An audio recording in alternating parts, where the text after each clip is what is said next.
Alors bonjour à toutes et à tous, bienvenue sur ce live sur que penser des positions CD vacantistes et de la FSSPX. J'ai l'honneur d'être en compagnie de Mathieu Lavagna, qui est un apologète catholique qui s'y connaît pas mal sur le sujet. Je te laisse te présenter, Mathieu. Salut à tous, je m'appelle Mathieu.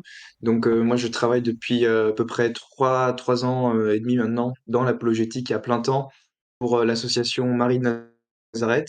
J'ai écrit plusieurs livres d'apologétique, dont Soyez rationnel, devenez catholique, qui est sorti maintenant il y a 3 ans. Et j'ai aussi d'ailleurs sorti un livre de réponse à Michel Onfray, qui est un athée qui a beaucoup attaqué le christianisme récemment et qui défend notamment la thèse mythiste. Donc voilà, j'ai fait un livre de réponse à Onfray là-dessus et sur d'autres sujets. J'ai aussi fait des réponses aux zététiciens. Donc la zététique, c'est ceux qui suivent la tronche en biais, donc la chaîne de Thomas Durand, qui sont un peu sceptiques de tout, y compris toutes les questions religieuses. Donc j'ai essayé d'apporter une réponse chrétienne, rationnelle à la zététique. Si vous voulez, ce livre est disponible gratuitement en ligne.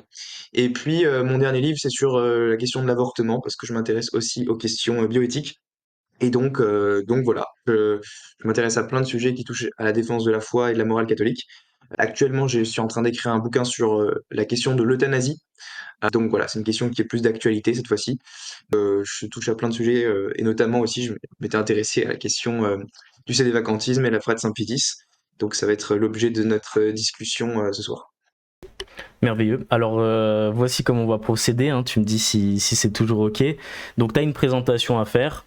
Et puis à la fin, s'il y a des questions, peut-être les gens pourront monter pour te les poser.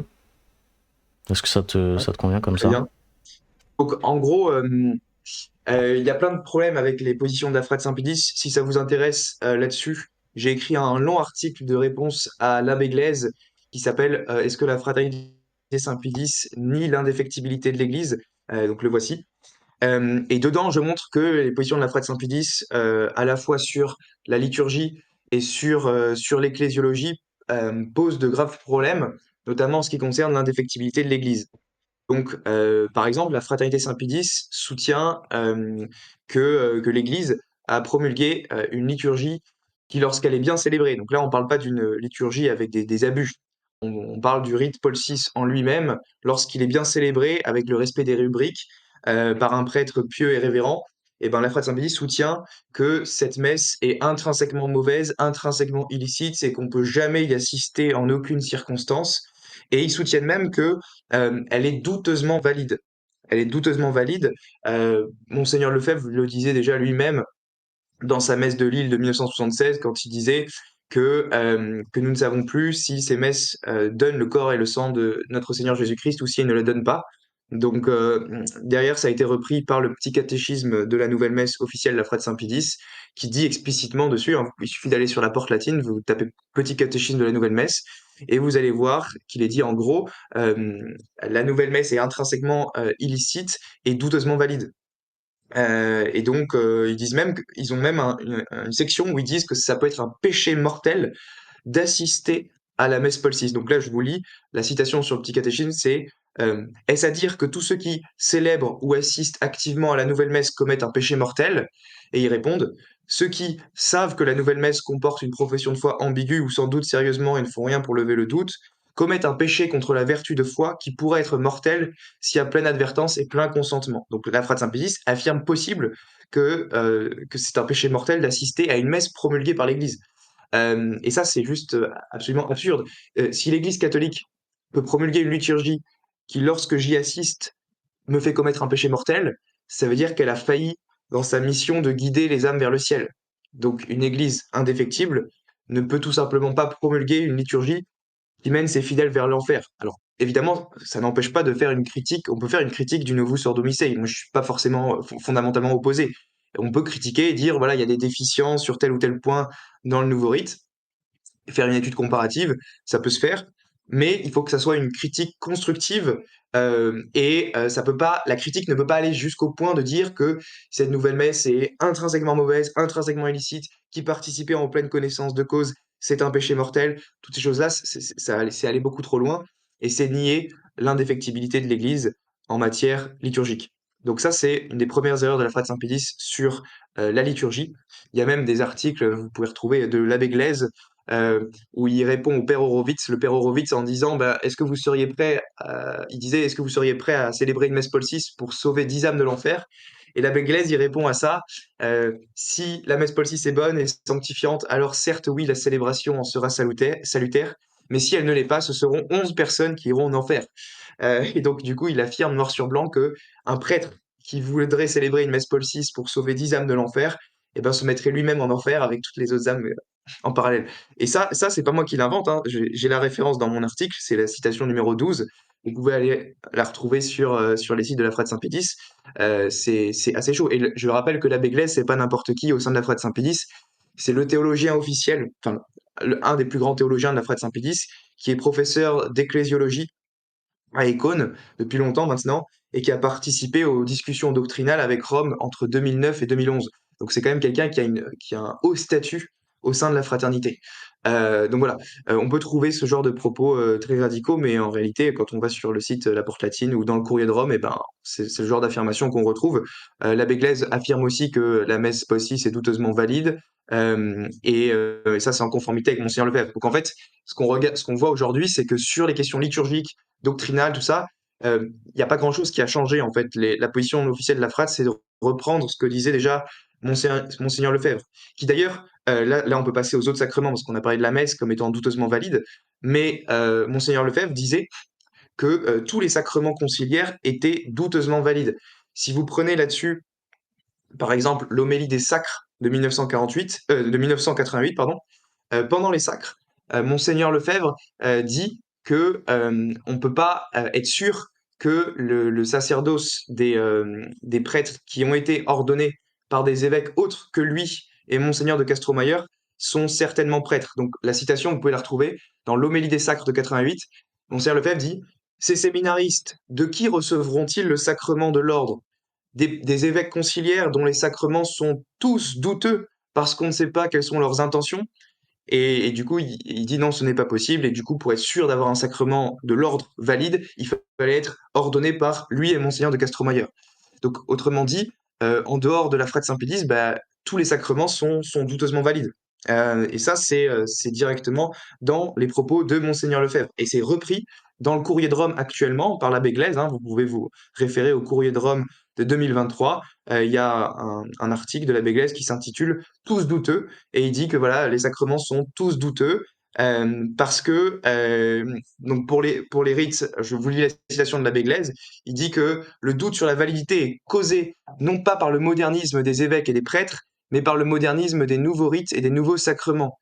C'est ainsi qu'il faut comprendre ce qu'a dit Monseigneur Lefebvre lors de la cérémonie des sacres du 30 juin 1988. Parlant des évêques conciliaires, il a déclaré leurs sacrements sont tous douteux, et la raison qu'il en a donnée est que l'on ne sait pas quelles sont leurs intentions.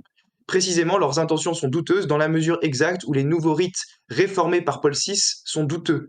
Nous savons qu'il y a un doute concernant la validité pour les deux sacrements de l'extrême onction et de la confirmation en raison de la matière, et il y a aussi un doute pour le sacrement de l'Eucharistie pour la messe, en raison de l'ambiguïté du nouveau rite qui fausse l'intention du célébrant.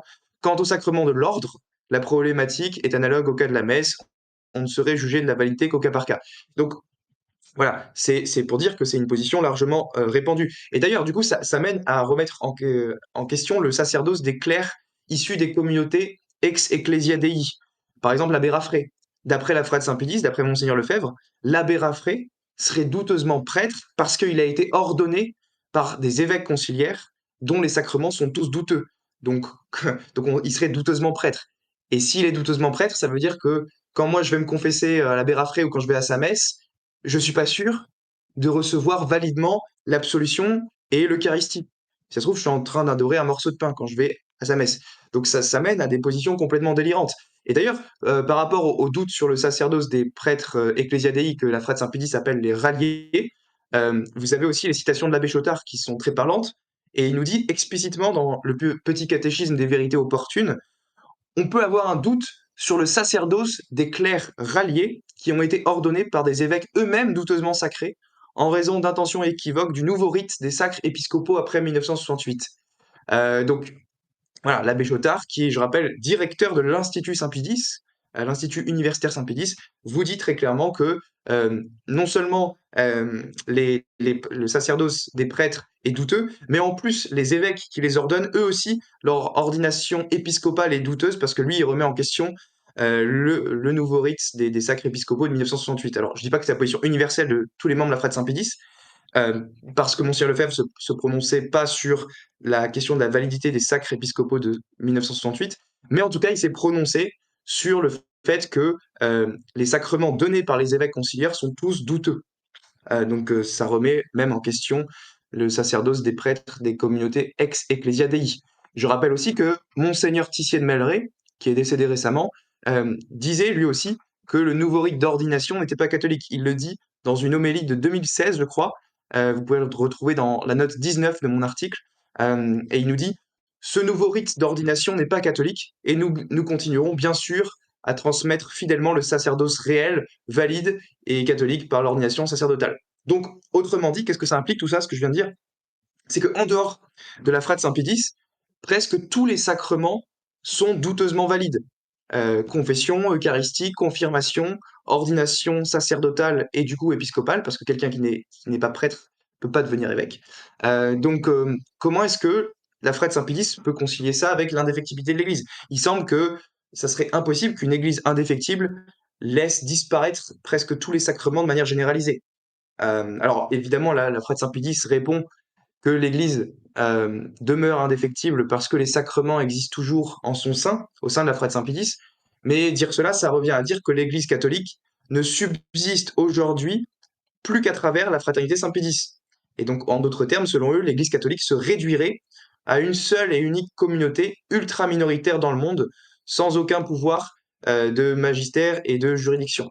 Donc, c'est une mentalité totalement schismatique, totalement sectaire. Autrement dit, l'Église catholique, c'est eux, elle n'existe pas en dehors d'eux.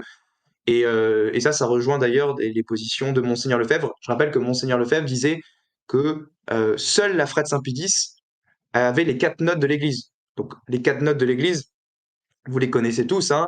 L'Église est une, sainte, catholique et apostolique. Et figurez-vous que Monseigneur Lefebvre, en 1988 et 89, à plusieurs reprises, il a donné des citations, enfin des conférences, où dedans, il dit que seule la Frate Saint-Pédis possède les 4 notes de l'Église. Donc je peux vous la lire. Voilà, il dit: c'est nous qui avons les 4 notes de l'Église, l'unicité, la sainteté, l'apostolicité, c'est cela qui fait l'Église visible. Tout ça, vous pouvez retrouver ça sur la Porte latine, hein. Encore une fois, c'est pas moi qui invente ces citations, c'est même sur le site officiel de la Fraternité Saint-Pédis. Euh, donc, euh, donc voilà. Donc ça, c'est des problèmes au niveau des sacrements et aussi au niveau bon, des sacres, évidemment, le fameux sujet des sacres avec la Frate Saint-Pédis. Euh, la Frate Saint-Pédis a évidemment sacré 4 évêques contre la volonté explicite du pape en 1988. Alors ici, les apologètes de la Frate Saint-Pédis défendent ces sacres en disant que il y avait un état de nécessité à l'époque, ce à quoi on peut répondre plusieurs choses. Premièrement, euh, il n'y a aucun état de nécessité qui peut justifier le fait de faire un acte intrinsèquement mauvais. D'accord? Parce que sinon, on tombe dans le conséquentialisme théologique. Le conséquentialisme, c'est de dire que la fin justifie les moyens.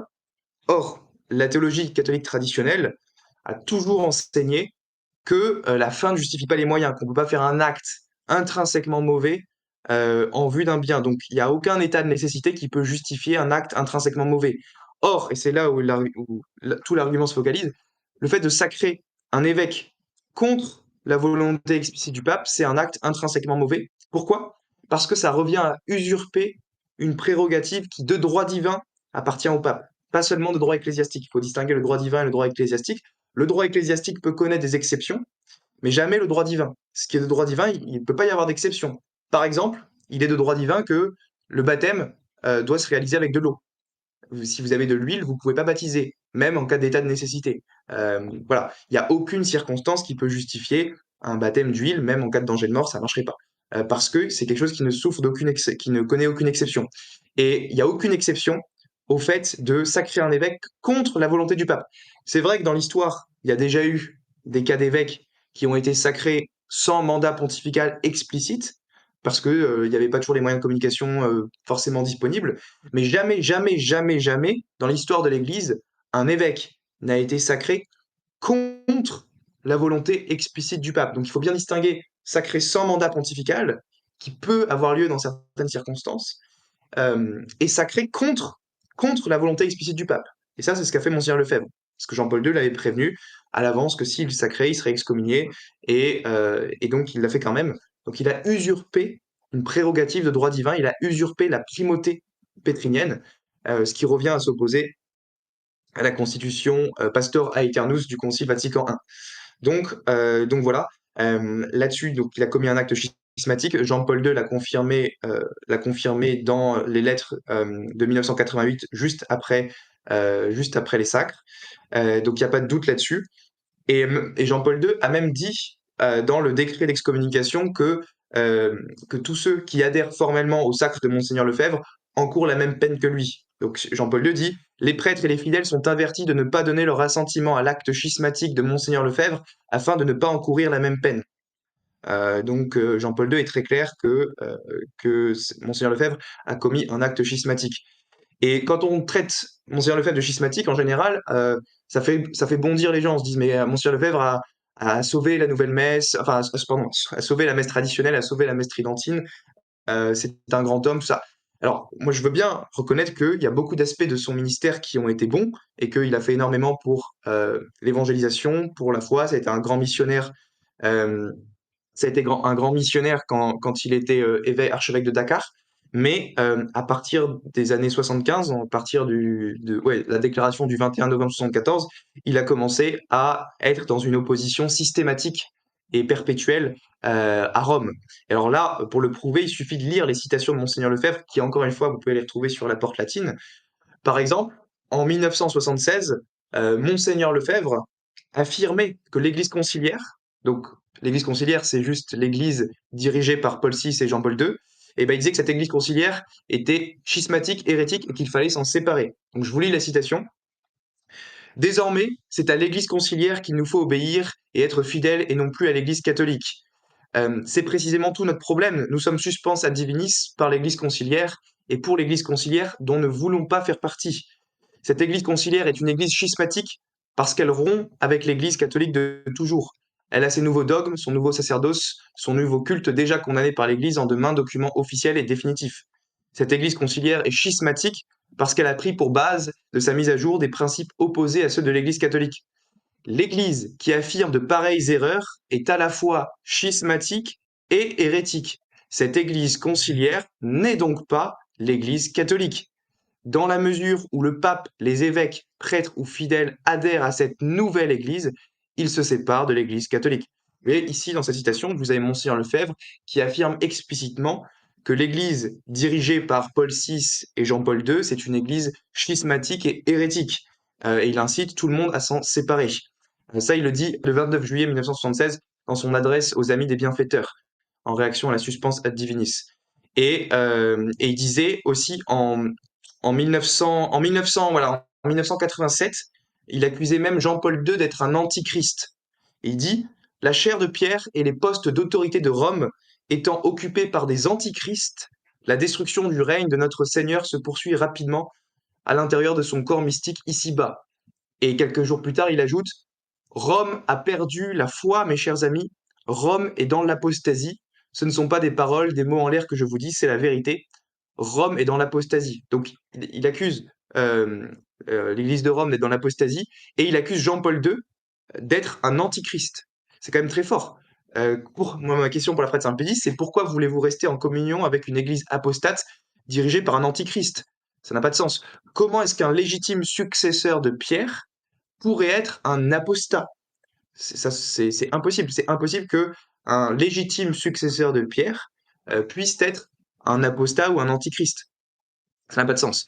Ça implique de nier l'indéfectibilité de l'Église et la parole de Jésus qui a promis que les portes de l'enfer ne prévaudront pas contre elle et contre Saint Pierre, qui est le roc inébranlable sur lequel l'Église a été fondée.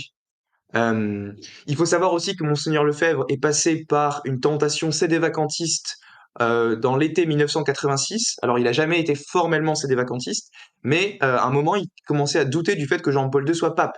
Il disait non seulement c'est un antichrist, un apostat, mais en plus, je doute qu'il est pape. Donc, il nous dit, citation, euh, la situation depuis la papauté de Jean XXIII et ses successeurs pose des problèmes de plus en plus graves. Ils fondent une ecclésiologie nouvelle.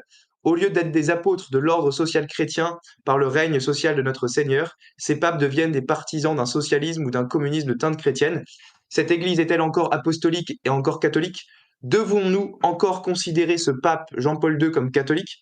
Et après, il nous dit dans une autre homélie, il est possible que nous soyons dans l'obligation de croire que ce pape n'est pas pape, car il semble à première vue, je ne veux pas le dire encore de manière solennelle et formelle, mais il semble à première vue impossible qu'un pape soit hérétique publiquement et formellement. Notre Seigneur a promis aux successeurs de Pierre d'être avec lui, de garder sa foi, de le garder dans la foi. Comment celui auquel notre Seigneur a promis de garder dans la foi définitivement et sans qu'il puisse errer dans la foi, peut-il en même temps être hérétique publiquement et quasi apostasié? Donc, Monseigneur Lefebvre accusait Jean-Paul II d'être hérétique publiquement et d'avoir quasiment apostasié. Donc c'est très très fort. Donc voilà. Et donc du coup, il disait aussi le 13 octobre 1985, apparemment nous sommes en marge de l'Église officielle, mais je vous l'assure, c'est vous qui êtes l'Église. Ce sont nos prêtres et moi-même qui continuons l'Église. Donc autrement dit, l'Église catholique n'existe plus à Rome, la Rome conciliaire, néo-moderniste, néo-protestante. En réalité, c'est moi, l'Église. C'est nous qui continuons l'Église. Ah, il le dit explicitement.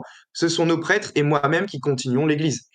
Et là, alors là, la citation la plus forte dont je parlais tout à l'heure sur les 4 notes, donc ça se passe le 9 septembre 88, et Monseigneur Lefebvre dit explicitement que l'Église visible, attention, c'est très grave, l'Église visible n'existe plus qu'à travers la Frate Saint-Pédis parce qu'elle seule possède les 4 notes de l'Église. Donc ça, cette citation, elle est forte, et il nous dit, où est l'Église visible? L'Église visible se reconnaît au signe qu'elle a toujours donné pour sa visibilité. Elle est une sainte catholique et apostolique. Je vous le demande, où sont les véritables marques de l'Église? Sont-elles davantage dans l'Église officielle ou chez nous, en ce que nous représentons ou ce que nous sommes? Il est clair que c'est nous qui gardons l'unité de la foi qui a disparu dans l'Église officielle. Tout cela montre que c'est nous qui avons les marques de l'Église visibles. Ces signes ne se trouvent plus chez les autres. Vous voyez, Monseigneur Lefebvre dit bien, c'est nous qui avons les 4 notes de l'Église. Ces notes de l'Église n'existent plus en dehors de chez nous, en dehors de chez nous. Et donc, ça veut dire que l'Église catholique n'existe plus qu'à Écône. C'est ça que ça veut dire, c'est la conséquence logique. Donc ça veut dire que si la fraternité Saint-Pédis disparaît, l'Église disparaît. C'est très grave de dire ça, c'est totalement schismatique. J'aimerais que du coup les fidèles de la Frate Saint-Pédis prennent conscience quand même des citations outrancières de Monseigneur Lefebvre, parce que ça, c'est des déclarations ouvertement schismatiques et qui l'ont conduit du coup à faire les sacres. Voilà ce qu'on peut dire sur Monseigneur Lefebvre. Donc je dirais que si on veut résumer, hein, la Frate Saint-Pédis nie en pratique l'indéfectibilité de l'Église parce que elle affirme que bon, l'Église enseigne des hérésies dans son magistère depuis 60 ans, depuis Vatican II, que la messe Paul VI est intrinsèquement mauvaise, intrinsèquement illicite, douteusement valide, qui participer en pleine connaissance de cause est un péché mortel, que la quasi-totalité des sacrements conciliaires sont douteux, que elle seule détient les 4 notes de l'Église, que l'Église conciliaire est schismatique, que l'indéfectibilité de l'Église n'existe que par la Frate Saint-Pédis, ça c'est l'abbé Glaise qui le dit dans le Courrier de Rome. Elle rejette a priori l'autorité contraignante du Code de droit canonique de 1983. Elle usurpe le pouvoir exclusif du pape de rejuger des cas de nullité de mariage en dernière instance par sa commission Saint-Charles Borromée. Et puis, elle affirme qu'il ne faut pas assister aux messes en dehors de chez eux, y compris aux messes des communautés qu'ils appellent les ralliés, donc les communautés ex-Ecclesia Dei, Institut du Bon Pasteur, Frère Saint-Pierre, Christ Roi, Fraternité de Saint-Vincent de Ferrier, etc. Et du coup, elle enseigne aussi enfin que tous les prêtres conciliaires, y compris les prêtres des communautés ex-Ecclesia Dei, sont douteusement prêtres, puisqu'ils ont été sacrés par des évêques conciliaires dont on ne sait pas quelles sont les intentions. Donc, à la lumière de l'ensemble de ces positions, il est très clair que la Frate Saint-Pédis refuse de se soumettre au pontife romain ou d'être en communion avec les membres de l'Église qui lui sont soumis. Et donc, elle rentre dans la définition canonique du schisme. Parce que je rappelle, si vous lisez le Code romain canonique, canon 751, le schisme est défini comme le refus de soumission au pontife romain ou de la communion avec les membres de l'Église qui lui sont soumis. Bon, bah, c'est très très clair d'après l'ensemble des déclarations de Monseigneur Lefebvre et des positions officielles de la Frate Saint-Pédis aujourd'hui, que vous pouvez retrouver sur la Porte Latine ou dans le Courrier de Rome, qu'ils ont des positions en tant que telles qui sont schismatiques. Alors ça ne veut pas dire que tous les fidèles de la Frate Saint-Pédis sont schismatiques, ça veut dire que seuls ceux qui se mettent à adhérer formellement à toutes ces positions se mettent en état de schisme et de rupture avec l'Église fondée par le Christ. Donc voilà ce qu'on peut dire sur la Frate Saint-Pédis. Je peux développer plus certains points si vous avez des questions, mais déjà peut-être qu'on peut faire une pause question. Ouais, alors on peut faire déjà une première pause. S'il y a des questions dans le chat, n'hésitez pas. Ah, on entend quoi par ex ecclesia Dei?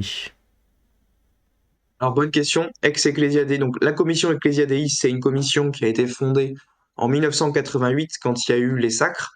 Donc quand il y a eu les sacres, il y a une partie de la Frate Saint-Pédis qui a voulu rester en communion avec Rome, donc qui ont quitté la Frate Saint-Pédis en disant non, nous on n'approuve pas les sacres. Et du coup, Rome les a accueillis en créant une commission spécifique pour eux qu'on appelle la commission Ecclesia Dei. Bon, cette commission a été supprimée depuis, mais donc les communautés qui en sont issues, comme la Frate Saint-Pierre, le Christ Roi, l'Institut du Bon Pasteur, tout ça, sont ce qu'on appelle des communautés Ecclesia Dei, ex-Ecclesia Dei maintenant. Et donc, c'est les communautés traditionnelles qui ont voulu garder la messe traditionnelle dans leur statut, mais qui ne sont pas allés jusqu'au sacre, à approuver les sacres de Monseigneur Lefebvre. Merci beaucoup. Et puis on a une deuxième question de la part d'Ontologia. Alors, j'avais une question, parce que au début de ta présentation, enfin de ce que j'ai compris, c'est que la FSSPX, la Fraternité de Saint-Pédis, elle cherche à être en communion avec Rome, mais les implications, c'est que non en fait. C'est que, d'après ce que nous a sorti avec les encycliques de Monseigneur Lefebvre, l'implication c'est de dire que la FSSPX n'est finalement pas en communion avec l'Église de Rome. C'est ça ?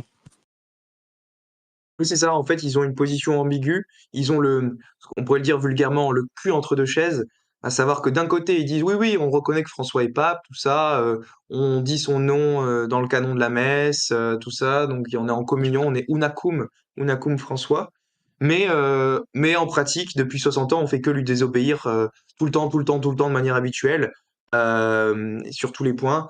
Donc, en fait, c'est juste, c'est une incohérence. Effectivement, c'est une incohérence entre la théorie et la pratique. Et puis même en théorie, en fait, Monseigneur Lefebvre a été très ambivalent pendant sa vie. Il y a des moments où il y avait peut-être des accords possibles. Par exemple, le 5 mai 88, il a signé un accord avec Rome, avec le cardinal Ratzinger, mais il a rétracté sa signature le lendemain. Donc en fait, on voit que Monseigneur Lefebvre, c'est un personnage parfois indécis sur certaines positions, et il a pu dire tout et son contraire. Il a pu avoir des positions, des tendances et des vacantistes, puis après revenir dessus en disant non, je vire de icône de la fraternité Saint-Pédis, tous ceux qui adhèrent au vacantisme. Donc en fait, Monseigneur Lefebvre lui-même s'est auto-contredit enfin, à partir des années 70 jusqu'à sa mort, il a changé plein de fois de position. Et ça, même ses fidèles le reconnaissent. Enfin, même les adeptes de la Fraternité Saint-Pédis reconnaissent qu'il n'a pas toujours eu une ligne cohérente. Donc voilà, par exemple, il a signé Vatican II, il a signé tous les documents. Alors, il a signé Platchett à 14 documents sur 16 du Concile. Et à la fin, une fois qu'ils ont été promulgués par Paul VI, il a signé tous les documents du Concile. Même le document sur la liberté religieuse, Dignitatis Humanae. Il a signé Lumen Gentium sur le Subsestitin. Il a signé Unitatis Redintegratio sur l'œcuménisme. Il a signé tout ça. Et après, il est revenu dessus. Voilà. Donc oui, Monseigneur Lefebvre a eu des positions incohérentes tout au long de sa vie. D'accord, merci beaucoup. Merci. Et puis on avait une question sur la juridiction de la suppléance. Faudrait juste qu'il me la formule. Je vais essayer de la formuler moi parce que je connais un peu le Ouais, thème. ah ouais, C'est alors, ceux qui disent, en gros, la Frate Saint-Pédis dit euh, oui, on n'a pas de juridiction ordinaire parce qu'ils reconnaissent que les évêques qui ont été sacrés par Monseigneur Lefebvre, ils n'ont pas de juridiction ordinaire parce que la juridiction ne provient que du pape seul. Ça, c'est Pie XII qui le dit dans Ad Apostolorum Principis. Et donc, comme ils n'ont pas de juridiction, ordinaire, ils doivent dire, enfin certains disent, comme Titiel Melleret disait, oui mais du coup on a une juridiction de suppléance. Donc en cas d'impossibilité ou d'état de nécessité grave, l'Église supplée. Le problème c'est ça s'applique pas du tout au sacrement de l'ordre ou à des sacres contre le mandat pontifical, la juridiction de suppléance. La juridiction de suppléance, ça s'applique notamment dans les cas de confession et des mariages. Donc, par exemple, admettons qu'un prêtre ait été réduit à l'état laïque et qu'il y a quelqu'un qui est en danger de mort juste à côté de lui, et ben, même s'il n'a pas les facultés ordinaires pour confesser, parce qu'il a été réduit à l'état laïque, eh bien, la juridiction de suppléance l'autorise à confesser une personne qui est en danger de mort. C'est ça la juridiction de suppléance, dans des cas graves comme danger de mort. Idem pour les mariages, parfois il n'y a pas toujours des prêtres dans des pays très éloignés pour assister au mariage. Et donc, si on ne peut pas en trouver dans les 3 ou 6 mois, eh bien, on peut avoir un témoin qui joue entre guillemets le rôle du prêtre pour assister au mariage. Et il y a une juridiction de suppléance, l'Église supplée au rôle du prêtre. Mais ça, c'est des cas exceptionnels. Ça n'a rien à voir avec le fait de, de revendiquer la possibilité de sacrer contre la volonté du pape ou d'être complètement, habituellement insoumis à la juridiction ordinaire de l'Église. C'est pas possible que l'Église n'ait plus aucune juridiction ordinaire depuis plus de 60 ans. Ok, on a aussi juste une question. La prise de communion avant la mort aussi. Oui, la prise de communion avant la mort, c'est possible aussi, même si c'est pas absolument nécessaire au salut. L'Église reconnaît que pour le baptême, c'est un sacrement que du coup on pratique en cas de danger de mort parce que c'est quelque chose de très urgent et c'est le commandement du Christ comme quoi il faut baptiser vraiment toute créature et Jean 3,5 dit que c'est par le baptême seul qu'on renaît de l'eau et de l'esprit, donc il faut baptiser en cas de danger de mort. Idem pour la confession, si on a commis un péché grave et que voilà, il y a besoin urgent de se confesser, il peut y avoir une délégation. Mais pour ce qui est de l'Eucharistie, à mon avis, c'est pas une urgence de première nécessité de recevoir une dernière fois la communion avant de mourir. C'est plutôt baptême et confession où il y a une urgence absolue. Parfait. Et puis on avait une autre question du coup. On te demandait de parler de la non-licéité de leur ministère malgré la levée des excommunications. Oui, alors effectivement, Benoît XVI a levé les excommunications en 2009, mais la levée d'excommunication, ça voulait dire que c'était plutôt un signe généreux de la part du pape pour inciter la fraternité Saint-Pie X au retour. Et ça, comment on le sait? Ben, on le sait en lisant ce qu'a dit Benoît XVI lui-même dans son retrait des excommunications. Il nous dit, par cet acte, on décide consolider les relations réciproques de confiance et intensifier et stabiliser les relations avec la fraternité Saint-Pie X.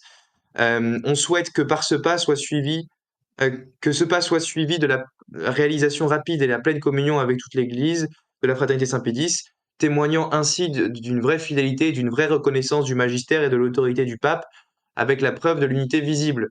Et du coup, 2 mois plus tard, en mars 2009, Benoît XVI dit la levée de l'excommunication vise au même but auquel sert la punition, inviter encore une fois les 4 évêques au retour.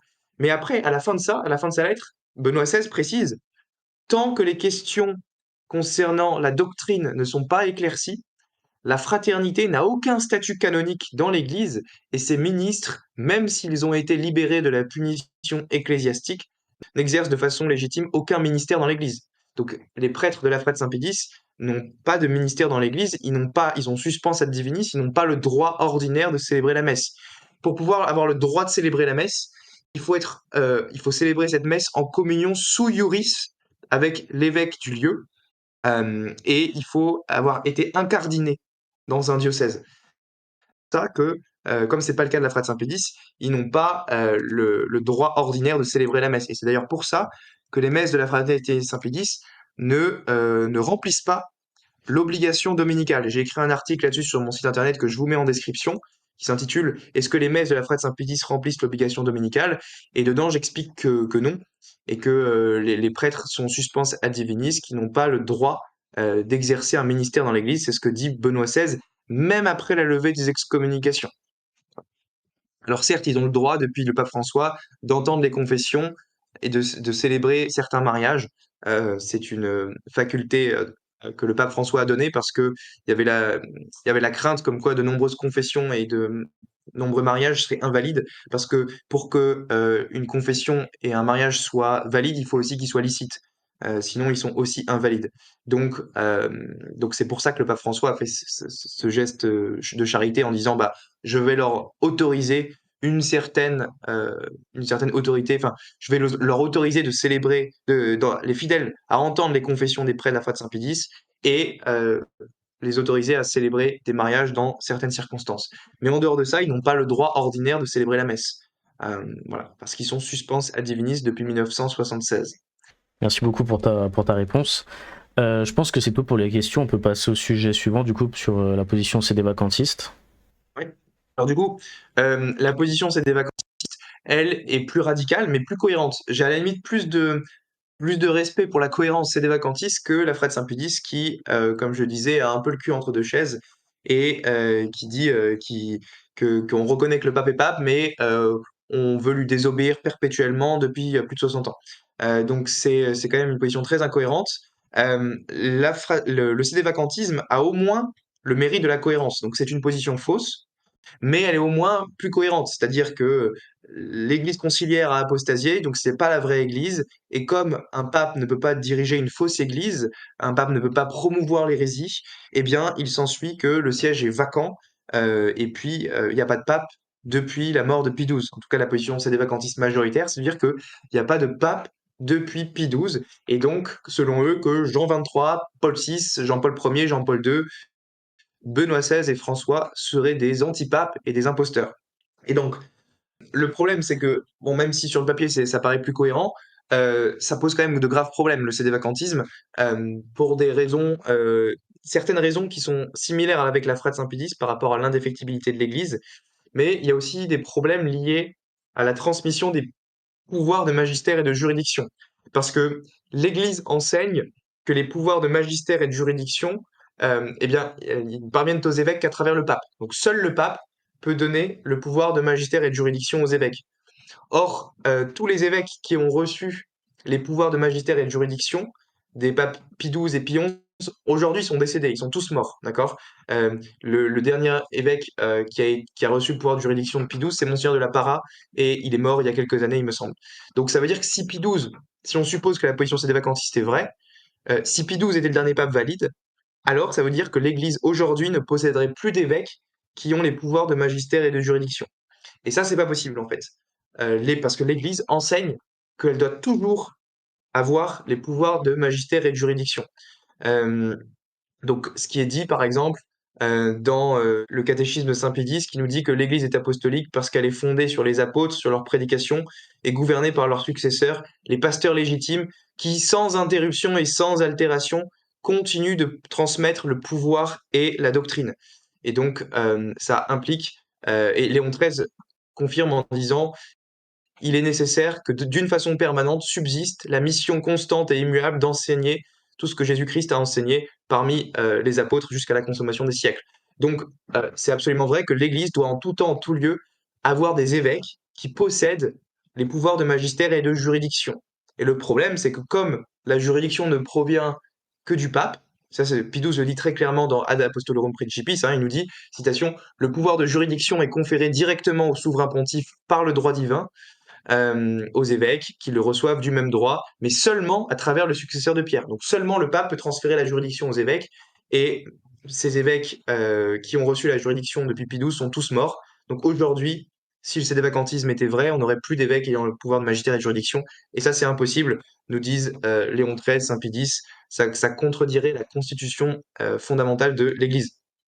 Donc ça c'est un premier argument contre le sédévacantisme, fondé sur la juridiction.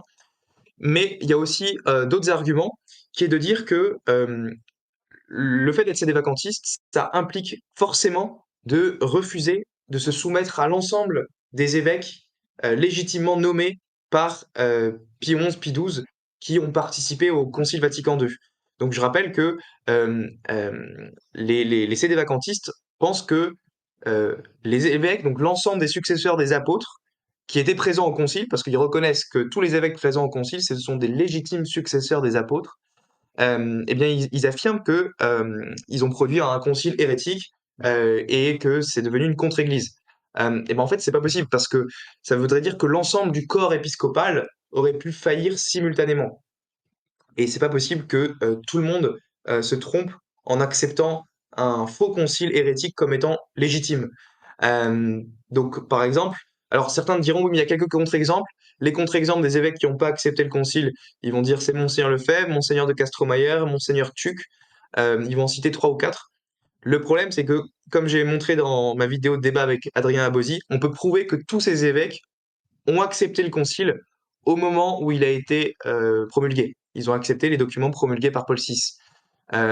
Et ça, on peut le prouver avec les signatures. Comme je disais tout à l'heure, ils ont tous signé les documents du concile. On a les photos qui retranscrivent leur signature, même pour Monseigneur Tuc, qui est devenu sédévacantiste après.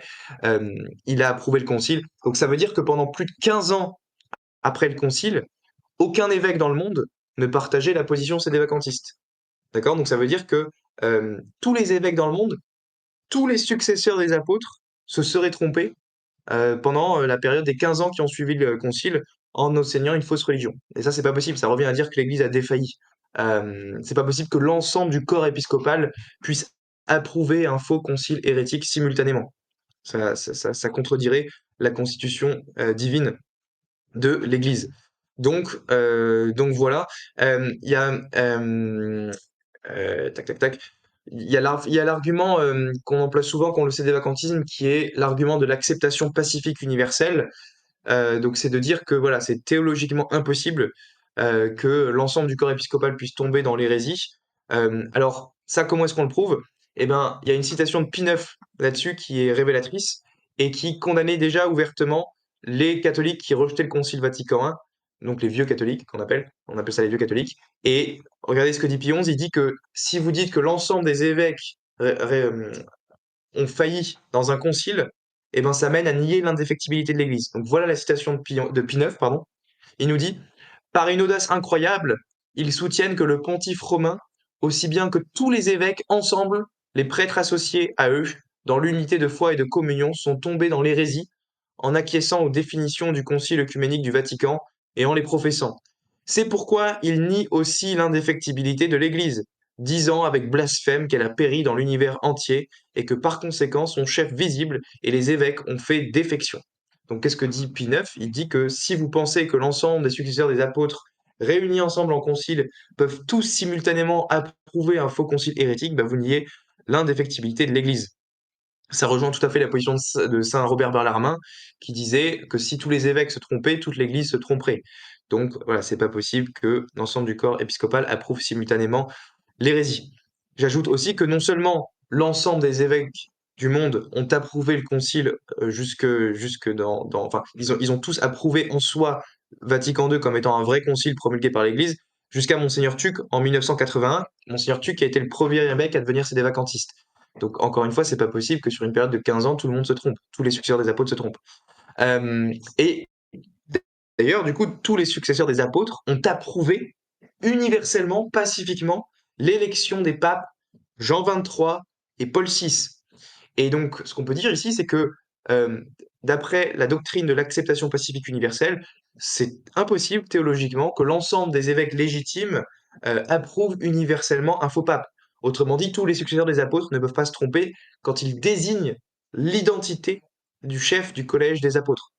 Alors ça, cette doctrine de l'acceptation pacifique universelle, on la trouve dans des écrits de beaucoup de théologiens, chez le cardinal Journet, dans l'Église du Verbe incarné. Je vous ai mis toutes les citations de ça, si ça vous intéresse, dans mon débat avec Adrien Abosi. Vous pourrez aller le regarder, j'ai cité les théologiens qui défendent l'acceptation pacifique universelle. Donc vous avez évidemment le cardinal Journet, grand théologien, Jean de Saint-Thomas, le cardinal Biot, qui défend aussi l'acceptation pacifique universelle. Et puis vous avez aussi Léon XIII, Léon XII puis Léon XIII qui a voulu combattre une secte qui s'appelait la Petite Église. Et du coup, l'argument que Léon XIII donne contre eux, c'est de dire que absolument aucun évêque ne les considère et ne les gouverne comme ses brebis. Ils doivent conclure de là avec certitude et évidence qu'ils sont des transfuges du bercail du Christ. Et donc ce que dit Léon XIII, c'est que voilà, si votre position n'est défendue par aucun évêque dans le monde, c'est que vous avez tort. Voilà. Et la position sédévacantiste n'a été défendue par aucun évêque dans le monde avant Monseigneur Tuc en 1981. Voilà. Et après, pour moi, un argument très fort contre le sédévacantisme, c'est de dire que si vous pensez qu'il n'y a plus de pape depuis Pie XII, eh ben, ça veut dire que ça sera aujourd'hui impossible d'élire un nouveau pape à l'avenir. Pourquoi? Eh ben parce que si Pie XII est le dernier pape, ça veut dire que le collège des cardinaux aujourd'hui serait vide. lorsqu'on devient membre du collège des cardinaux que en étant nommé par le pape. D'accord? Sauf que si le dernier pape est mort depuis Pie XII, ça veut dire qu'aucun membre du collège des cardinaux n'a été nommé depuis la mort de Pie XII. Et donc ça veut dire que aujourd'hui, ils seraient tous morts et le collège des cardinaux serait vide, ce qui veut dire qu'on ne pourrait plus élire un nouveau pape. Alors ici, qu'est-ce que répondent les sédévacantistes? Parce qu'ils connaissent cette objection. Ils répondent en général deux choses. Ils répondent ou bien qu'il y a encore quelques évêques sédévacantistes valides qui pourraient réunir un conclave et donc réélire un nouveau pape, ce qu'on appelle les sédévacantistes conclavistes, ou bien ils vont dire que il faut attendre la providence et ça sera Dieu qui interviendra dans l'histoire et qui désignera un nouveau pape comme ça. Ça, c'est les deux positions chez les sédévacantistes. Je mentionne ici que la position conclaviste est très très minoritaire chez les sédévacantistes. La grande majorité des sédévacantistes rejettent la position conclaviste parce que c'est contraire à parce que déjà les évêques sédévacantistes ne pourraient pas se mettre d'accord entre eux, ils sont très très peu dans le monde, et en plus pour réunir un conclave, il faut avoir reçu une juridiction. S'ils n'ont pas de pouvoir de juridiction, ils sont pas capables de réunir un conclave et d'élire légitimement un pape. Et on l'a vu tout à l'heure dans le premier argument, les évêques sédévacantistes sont dépourvus de juridiction parce que la juridiction ne provient que du pape. Donc, ils ne peuvent pas réunir de conclave. C'est pour ça que la majorité des sédévacantistes, comme Adrien Abosi par exemple, défendent la thèse comme quoi ça sera Dieu qui interviendra au beau milieu de l'histoire pour désigner un nouveau pape. Et on ne sait pas comment ça va se faire, mais il faut faire confiance à la providence. Alors ici, qu'est-ce que je réponds à cette position? Alors je peux répondre deux choses. Premièrement, c'est contraire à l'enseignement de Léon XIII dans Immortale Dei. Parce que Léon XIII nous enseigne dans Immortale Dei que l'Église catholique est une société juridiquement parfaite et qu'elle doit, ça c'est important, elle doit posséder en soi par elle-même toutes les ressources nécessaires à son existence et à son action. Ça veut dire que l'Église catholique, en tout temps, en tout lieu, doit ici et maintenant avoir toutes les ressources nécessaires pour pouvoir élire un nouveau pape, ici et maintenant. Donc c'est pas possible que l'Église ne soit plus en mesure d'élire un nouveau pape.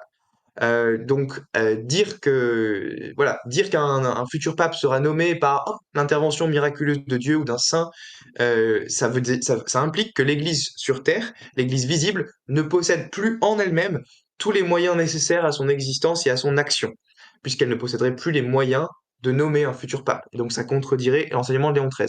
Ça, c'est la première réponse. Et la deuxième réponse, c'est de dire que de plus, même si on admet l'hypothèse comme quoi, hop, Dieu ou un saint interviendrait dans l'histoire pour désigner un gars comme étant le nouveau pape, décédé vacantistes, eh ben, ça serait impossible. Pourquoi? Parce que ça serait une révélation privée. D'accord? Si un saint ou si Dieu désigne sur terre un nouveau pape, ça voudrait dire que ça serait une révélation privée. Or, on sait que seule la révélation publique doit nécessiter l'assentiment de foi chez les fidèles. Les révélations privées, les fidèles catholiques sont pas obligés d'y adhérer. Donc toutes les révélations d'apparitions privées, tout ça, les fidèles catholiques sont pas obligés d'y croire avec la foi théologale. Or, l'élection d'un pape, de savoir qui est le pape, ça requiert l'adhésion de foi théologale. Et donc ça peut pas être l'objet d'une révélation privée. Donc voilà. Donc c'est pour ça que la position de Abosi et de d'autres sédévacantistes contredisent l'enseignement de l'Église sur ces deux points. À la fois, ils contredisent l'enseignement de Léon XIII qui enseigne que l'Église doit avoir les ressources internes pour élire un pape à toute époque, en tout temps, en tout lieu. Et en plus, ils contredisent le fait que l'élection d'un pape, ça doit être quelque chose qui appartient à la révélation publique, à la fois théologale, et pas de l'ordre d'une révélation privée. Or, une apparition pour désigner tel gars comme un pape, ça serait de l'ordre d'une révélation privée, et ça ne nécessiterait pas à l'ensemble des fidèles d'y adhérer. Voilà, et donc je pense que j'en ai fini pour les arguments contre le sédévacantisme. Voilà, je terminerai en citant Léon XIII dans Casti Cogitum qui nous dit: de même que l'autorité de Pierre est nécessairement permanente et perpétuelle dans le pontife romain. Vous voyez, il nous dit l'autorité de Pierre est nécessairement permanente et perpétuelle dans le pontife romain. Et il dit ainsi que les évêques, en qualité de successeurs des apôtres, sont les héritiers du pouvoir ordinaire des apôtres, etc. Mais donc, s'il y a une autorité permanente et perpétuelle dans le pontife romain, il ne peut pas y avoir une absence de pape depuis plus de 70 ans. C'est tout simplement pas possible. Sinon, l'autorité de Pierre ne serait plus permanente et perpétuelle. Sinon, les mots n'ont plus aucun sens. Donc voilà ce que je dirais en réponse au sédévacantisme. Alors évidemment, après, on pourrait répondre à l'ensemble de leurs objections sur le Vatican II, sur euh, l'œcuménisme, le dialogue interreligieux, la liberté religieuse, et puis d'autres déclarations du magistère. Voilà, je pense que ça peut se faire, mais dans un second temps, après avoir montré en principe la fausseté du sédévacantisme. Parfait, merci beaucoup pour ta présentation très complète. On a plusieurs questions. Donc la première, bonjour Mathieu, pourriez-vous partager votre position sur la thèse de Cassius-Chacôme. Cassius-Chacôme? Comment la différenciez-vous du sédévacantisme et quelles conséquences voyez-vous pour l'autorité papale? Certains la jugent moins problématique que le sédévacantisme. Qu'en pensez-vous? Quelle est la position de l'Église à ce sujet? Alors c'est une bonne question. Donc pour rappel, hein, pour ceux qui ne connaissent pas, la thèse de Cassius-Chacôme, qu'est-ce que c'est? C'est la thèse qui a été développée par Monseigneur Gérard des Lauriers au milieu des années 70 à Écône. D'ailleurs, il a été viré de Écône, viré de la Frate Saint-Pédis parce qu'il soutenait cette position et il avait convaincu certains prêtres de la Frate Saint-Pédis de la vérité de cette position, notamment de mémoire l'abbé Bernard Lucien, le père Louis-Marie de Blinière, qui a maintenant fondé la Fraternité Saint-Vincent de Ferrier, et, euh, et un autre abbé, enfin quelques autres abbés. Et donc la position de Gérard des Lauriers, c'est de dire que euh, il y aurait un pape matériellement sur le trône de Saint-Pierre, mais il ne serait pas pape formellement. Donc il reprend la distinction thomiste entre la papauté matérialitaire et formalitaire. Donc ce qu'ils vont dire, c'est que comme il y a une contradiction, selon eux, entre Vatican II, notamment sur la liberté religieuse, et le magistère et le magistère préconciliaire, ils vont dire c'est pas possible qu'un pape, quelqu'un qui est formellement pape, ait pu promulguer un tel enseignement. Donc Paul VI n'était pas formellement pape au moment où il a promulgué Dignitatis Humanae en 1965. Donc il n'était pas formellement pape, donc sous ce rapport-là, ils sont sédévacantistes. Mais il reste matériellement pape parce que matériellement, il a été validement élu par un conclave et on peut dire que il est pape en puissance, mais pas en acte. Et il ne deviendra pas pape en acte qu'à partir du moment où il aura abjuré ses hérésies modernistes. Et c'est seulement à ce moment-là où il deviendra un pape formalitaire, formellement pape aussi. Pour l'instant, il demeure que matériellement pape. Donc, je tiens à dire que c'est la forme de sédévacantisme qui est plus plausible et qui est plus, comment dire, plus difficile à réfuter que le sédévacantisme complet d'Adrien Abosi. Parce que notamment, cette position permet de répondre à la dernière objection que j'ai faite sur l'impossibilité d'élire un pape à l'avenir. Parce que si on admet que Paul VI est matériellement pape, et que Jean-Paul II aussi, tout ça, bah, ça veut dire que le collège des cardinaux n'est pas vide, parce que matériellement, il y a un collège des cardinaux qui sont nommés par quelqu'un qui est matériellement pape, et donc c'est possible d'élire un pape à l'avenir. Donc c'est comme ça qu'il répondrait à mon dernier argument, les CD privationnistes. Et donc je reconnais que c'est la forme de sédévacantisme la plus, difficile à réfuter intellectuellement. Mais ceux qui ont défendu cette thèse, donc à savoir l'abbé Bernard Lucien notamment, qui a suivi la thèse de Gérard Deslauriers, soutenaient que cette situation ne pouvait pas durer sur une trop longue période de temps parce que ça mènerait à nier l'indéfectibilité de l'Église aussi. Donc, il soutenait que ça pourrait avoir lieu sur peut-être quelques années, quelques peut-être dizaines d'années, mais qu'au bout d'un moment, ça ne tiendrait plus parce que on aurait des problèmes, à savoir on aurait l'ensemble de l'Église qui aurait défailli dans sa doctrine, et surtout cette position n'a été défendue par, à ma connaissance, quasiment aucun évêque à part Monseigneur Gérard des Lauriers. Donc peut-être un ou deux en plus, mais si une position est soutenue par quasiment aucun successeur des apôtres dans le monde, c'est quand même très très probable que cette position soit fausse. Donc voilà ce que je répondrais à la thèse de Cassius-Chacôme, la thèse CD privationniste, même si ça demanderait plus d'études quand même de ma part pour la réfuter. Je reconnais que c'est une position plus subtile, même si elle demeure fausse. Et d'ailleurs, ceux qui l'ont soutenu, l'abbé Bernard Lucien et le père de Blinière, eux sont revenus sur la thèse de Cassius-Chacôme et n'y adhèrent plus aujourd'hui. Depuis les années 90, ils se sont ralliés à Rome en abjurant cette thèse. Donc voilà ce que je dirais là-dessus. Ça demanderait une réfutation plus approfondie, j'en conviens. Merci beaucoup pour ta réponse. Une deuxième question. Le Vatican a mis un très bon site internet sur les papabiles. Mathieu, as-tu des candidats préférés en tête, certains dont tu apprécies les travaux, quelqu'un qui serait garant de l'unité des chrétiens tout en conciliant pastoral et dogmatique? Je sais pas si, comment dire, je pense pas que mes favoris seront élus au prochain conclave, malheureusement. Si je devais désigner mes favoris, ça serait sûrement le cardinal Sarah ou le cardinal Burke pour être futur pape. Mais il semble qu'ils soient un peu vieux et ils sont beaucoup, ils sont trop marginaux pour avoir des chances sérieuses de succès lors de l'élection. Ça aurait été drôle de voir la réaction des médias à l'élection potentielle du cardinal Sarah. Il serait dit, ah, ça y est, le premier pape noir. Enfin, l'Église désigne un pape noir. Quel merveilleux, quel merveilleux progrès. Et après, il se serait vite rendu compte des positions du cardinal Sarah et je pense que ça leur ferait froid dans le dos. Mais bref, non, je pense pas qu'ils ont une sérieuse chance de succès. Et prier, hein, moi je prie pour ça quotidiennement. Faut pas s'attendre non plus à un pape extraordinaire. Euh, voilà, espérons que on est le moins pire des candidats qui soient élus au prochain conclave, mais je suis pas prophète, donc je peux pas prédire à l'avance les élections. Merci beaucoup pour ta réponse. Une deuxième question de Sir Erasme toujours. Quel fruit attends-tu du synode sur la synodalité, des changements ecclésiologiques, de nouvelles responsabilités pour les laïcs? J'attends pas grand-chose de ce synode, à mon avis. Pour moi, c'était un problème déjà de plusieurs choses qui ont été problématiques dans ce synode. C'est le fait de vu qu'on veut une participation tellement active des laïcs dans la vie ecclésiale, ce qui est en soi une bonne chose, on demande tout et n'importe quoi aux laïcs. On leur pose des questions. Moi, on m'a soumis des questionnaires en disant ah ouais, est-ce que tu es favorable à l'ordination des femmes, à la place des quelle place dans la bénédiction des couples homosexuels dans l'Église ou des choses comme ça. Et en fait, c'est absurde de dire que les catholiques, qui plus est les catholiques mal formés qui sont majoritaires aujourd'hui, puissent avoir un droit légitime à se prononcer sur ce genre de questions.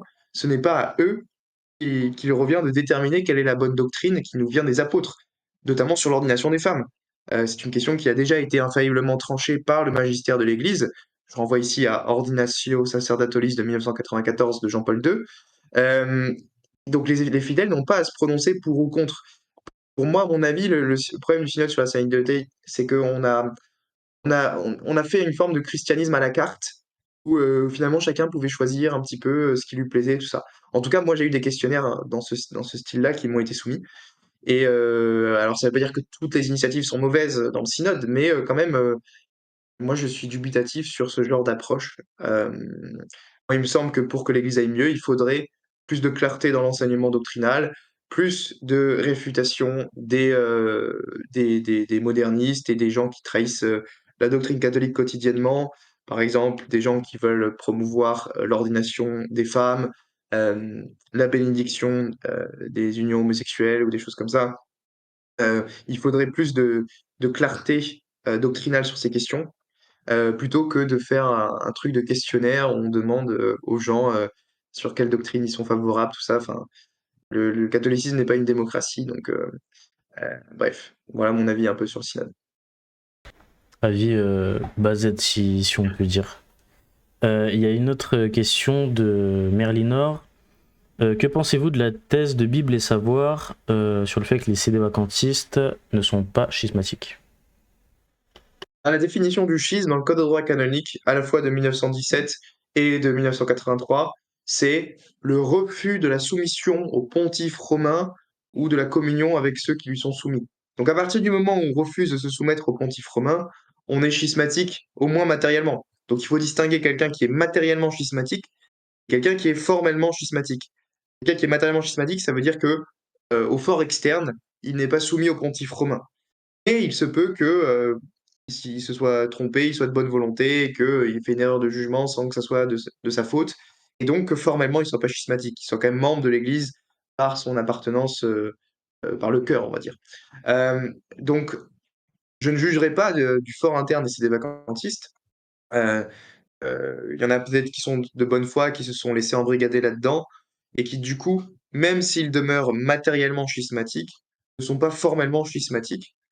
Et j'ai peur que malheureusement, les positions, euh, les positions CD-vacantistes à long terme, si on les suit jusqu'au bout, ben, mènent formellement au schisme.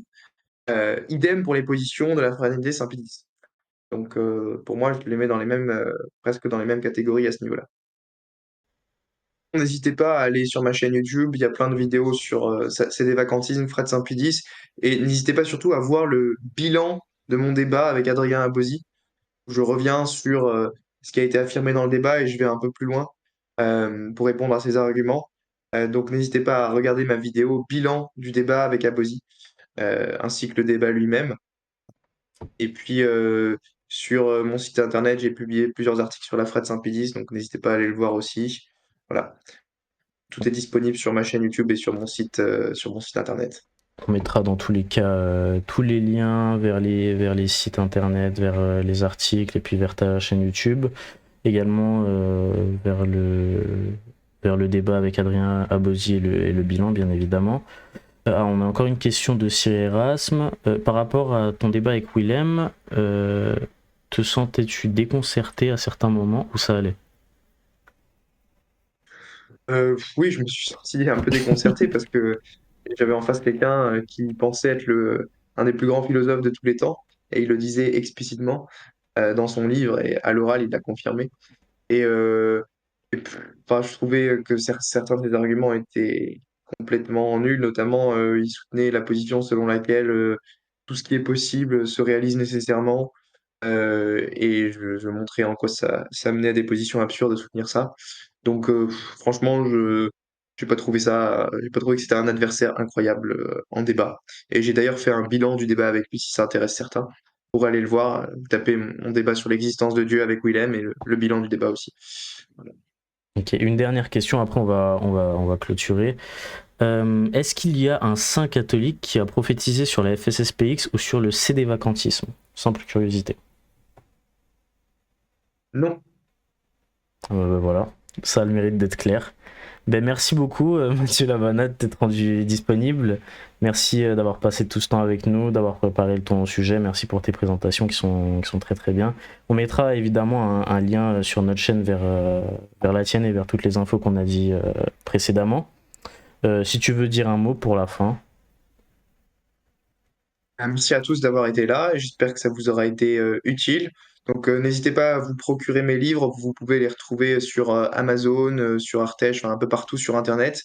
Et puis allez sur mon site Internet et sur ma chaîne YouTube, vous avez pas mal de vidéos qui sont disponibles avec des enseignements de catholiques normalement bien sourcés. Voilà. Merci beaucoup. Eh ben, merci à tous d'avoir assisté à cette conférence. Encore merci à Mathieu. Merci pour vos questions, merci pour vos interventions. Merci évidemment au staff qui a modéré le chat. Il y a beaucoup de merci là qui défilent dans le chat. Donc voilà, merci beaucoup Mathieu. On reste en union de prière et puis que Dieu te bénisse. Oui, soyez bénis les amis. Merci Bientôt. beaucoup. À bientôt. Salut. Alors voilà, c'est tout pour cette conférence. J'espère qu'elle vous aura plu. N'hésitez pas à regarder la dernière conférence avec Arnaud Dumouche, à checker les liens qui sont dans la description, à vous abonner et à liker. Et bien évidemment, si l'envie vous en prend, rejoindre notre Discord. En tout cas, c'est un vrai honneur de recevoir Mathieu sur le Discord. Si vous voulez voir d'autres conférences, surtout rejoignez et que Dieu vous bénisse.